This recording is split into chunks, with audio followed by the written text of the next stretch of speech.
పట్టుపంచ కట్టుకుని పరమేశ్వర సన్నిధానమునకు వెళ్లకుండా ఉండడం మంచిది. ఎందుకో తెలుసా? ప్రతి వస్తువుకి కూడా గుణదోషములుంటాయి.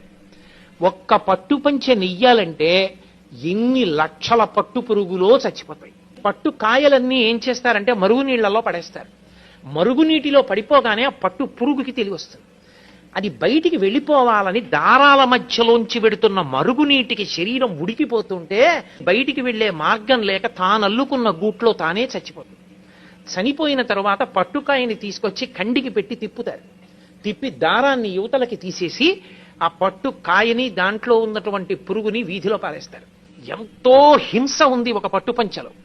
ఒక పట్టుపంచ కట్టుకుని ఒక పట్టు చీర కట్టుకుని ఆర్జిత సేవకి వెళ్లడం కన్నా నూలుతో చేయబడినటువంటి పంచ కట్టుకుని వెళ్లడం సర్వోత్కృష్టము. నేను వేదాన్ని ప్రమాణం చేసి మాట్లాడుతున్నాను.